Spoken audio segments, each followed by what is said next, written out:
Hello dear learners, and in this Unit 2 Conceptual Fundamentals, let us go through the decision making process in this session. Let's start with a scenario. Imagine you are a retail store manager. You notice a decline in sales over the past quarter.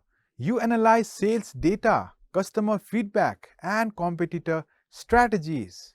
You identify there that outdated products, offerings, and limited promotions may be the factors. Now you must decide whether to introduce new product lines, increase marketing efforts, or adjust pricing strategies. Here's a question for you. Based on the available data, how should you prioritize actions to address declining sales while ensuring customer satisfaction and business profitability? To explore the answer, it is essential to understand the concepts in depth. So, let us proceed with the learning objectives of this topic. By the end of this topic, you will be able to define the three key phases of Simon's model of decision making. List the main tasks and goals associated with each phase in the decision making process and describe how management information systems assist in each phase by supporting data collection, analysis, and decision making. Let us get into the topic decision making. It is a fundamental process in any organization, guiding actions and shaping outcomes. It involves choosing the most appropriate course of action from a set of alternatives to achieve a specific objective. Whether it is selecting a supplier, planning a marketing strategy, or setting long-term goals, decision-making plays a pivotal role in both daily operations and strategic planning. Effective decision-making relies on clarity and structure. It typically involves identifying the problem, gathering relevant information, analyzing potential solutions, and selecting the best option. Follow-up actions such as implementation and review are equally critical to ensure the desired outcomes are achieved. Next, let us learn about the Simon model of decision making. This model is developed by Herbert R. Simon, a pioneer in the study of decision making. Let's look into this image, which is the pictorial representation of Simon's decision model, which consists of the three phases: intelligence, design, and choice. Now let's go through the intelligence phase. The intelligence phase is the first step in making a decision. During this phase, the decision maker focuses on understanding the situation by identifying problems or opportunities. This involves gathering and analyzing information to get a clear picture of what needs to be addressed. Here's what happens in this phase. The decision maker gathers data from various sources such as internal reports, for example, sales figures, and external trends, for example, market conditions.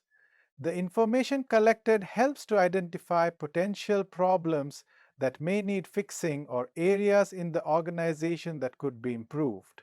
Beyond problems, this phase is also about recognizing new possibilities for growth, innovation, or improvement. Management information systems play a vital role in this phase. They provide tools that help collect, organize, and analyze data efficiently. For example, MIS can generate detailed reports or provide dashboards that give insights into the organization's performance. Example, a retail company notices declining customer retention through MIS reports. The intelligence phase involves analyzing customer feedback, purchasing patterns, and competitor strategies to understand the root cause. Let's move on to next phase. Design phase. The design phase is the second step in the decision-making process. In this phase, the decision maker focuses on creating and evaluating different solutions to solve the problem or seize the opportunity identified earlier. This stage is about brainstorming ideas and carefully analyzing each one to find the best fit.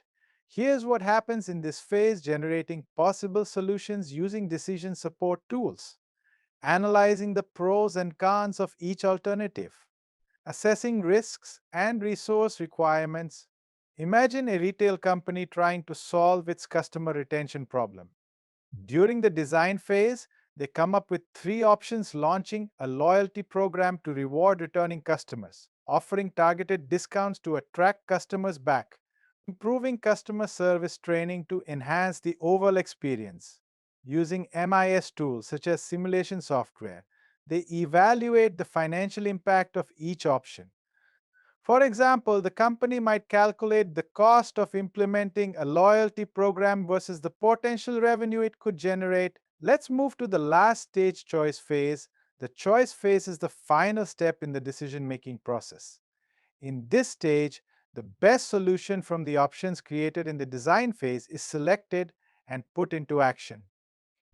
The focus here is on making a confident decision based on data analysis and proper planning. Here's what happens in this phase: making the final decision. The decision maker uses all the available data and analysis to pick the most effective solution. Sharing the decision. The chosen solution is communicated to everyone involved, such as team members, managers, or stakeholders. Planning for implementation. Steps are created to ensure the chosen solution is put into practice successfully. Example, let's go back to the previous example of the retail company. After thoroughly evaluating each option, they decide that a loyalty program will deliver the best results. Management information systems help by tracking the loyalty program's progress, monitoring its success, and managing any adjustments needed during implementation. Let's discuss the iterative nature of Simon's model. In real life, decision making doesn't always follow a straight path. Simon's model is iterative, which means decision makers might need to go back to earlier phases if they get new information or if the first solution doesn't work as planned. For example, if a company chooses a solution and starts implementing it but later discovers it isn't solving the problem effectively, it will revisit the earlier phases. They may gather more information, consider new solutions, or refine their choices before trying again. In this topic, you have learned Herbert A. Simon's decision-making model has three iterative phases: intelligence, problem identification using MIS tools; design, evaluating solutions via simulation and analysis; and choice, selecting and implementing the best option with decision support systems. In overall, MIS enables data-driven adaptive decisions, enhancing organizational strategies and addressing challenges systematically. With this, we come to the end of the session. Thank you and happy learning.